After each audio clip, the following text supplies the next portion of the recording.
Théo Torrecillos et donc je suis responsable de la transition écologique et solidaire au sein de la communauté de communes Co-Ostrobert. Donc en premier, une obligation réglementaire de proposer une solution de tri à la source au 31 décembre 2023 pour tous les particuliers, un enjeu environnemental sur la valorisation de ce déchet alimentaire et puis un enjeu financier puisque on a aussi l'enjeu du coût du traitement qui ne cesse d'augmenter avec les années, avec notamment la taxe générale sur les activités polluantes. Alors pour accélérer effectivement le sujet des biodéchets et de la valorisation du déchet alimentaire, je dirais qu'il y a deux choses. La première, c'est que les élus sont moteurs sur cette question depuis un certain nombre d'années, en la personne notamment de Christophe Bouillon, qui est notre président de la communauté de communes et le maire de Barentin, qui est la commune centre, et également de la direction générale. Et c'est vrai que le fait d'évoluer dans ce contexte-là fait qu'il y a une accélération du sujet qui est assez simple au niveau du déchet alimentaire. On a répondu à un appel à projet porté par l'ADEME et la région Normandie, auquel nous avons été lauréats pour une expérimentation en milieu dense sur les communes de Barentin et Pavilly. Il y a tout un travail avant de lancer une expérimentation, un déploiement concret auprès des habitants. Il y a tout un travail de recherche, de quantification de quel gisement de déchets alimentaires on peut valoriser et sous quelle forme. On est arrivé à la conclusion suivante, c'est adapter la solution pour le déchet alimentaire à la différente typologie d'habitat.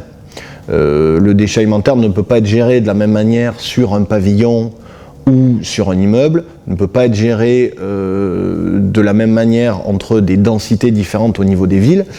Et il est apparu assez clair que vraiment les solutions doivent être adaptées en fonction de l'usager, des zones pavillonnaires, habitat individuel, du compostage individuel pour une gestion de proximité raisonnée à la parcelle, et les centres urbains des deux communes centres qui sont Barentin et Pavilly, une solution en point d'apport volontaire dans laquelle Binapi est aujourd'hui à la collecte.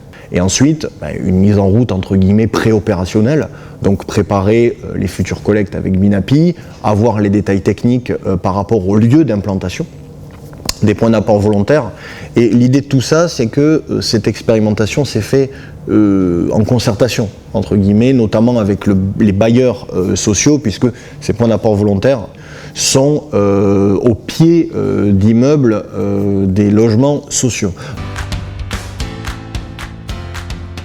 Un point d'apport volontaire, c'est un lieu où l'usager va déposer son déchet alimentaire. Ce point d'apport volontaire, dedans, il y a une caisse palette.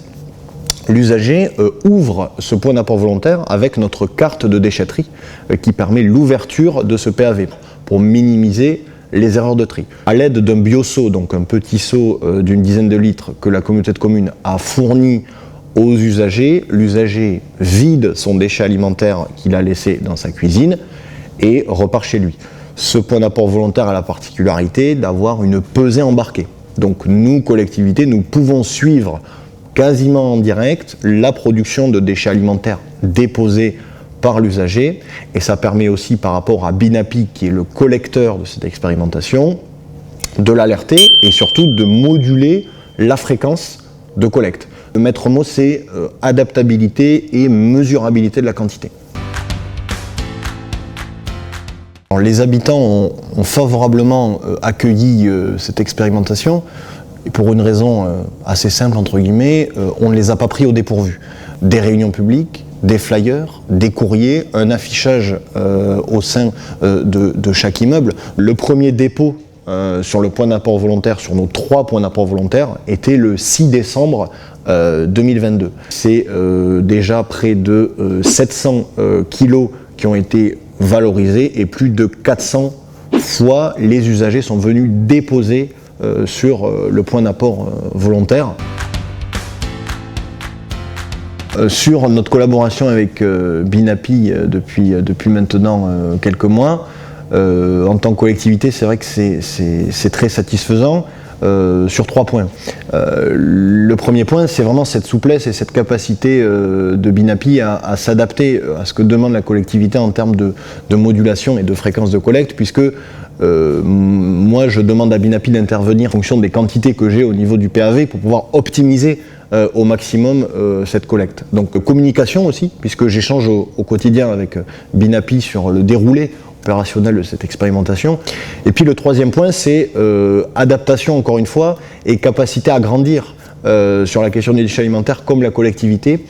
Lorsque la décision a été prise avec l'hôpital de valoriser les déchets alimentaires, Binapi a tout de suite été en capacité de pouvoir répondre à cette demande de la collectivité et d'immédiatement mettre le service de collecte adéquat pour ce nouveau gros producteur du territoire qui a à peu près de 20 tonnes. Donc c'est vrai que quand on peut concilier le fait de valoriser des entreprises du territoire au niveau normand pour pouvoir satisfaire à ces obligations réglementaires, c'est toujours beaucoup plus gratifiant pour une collectivité.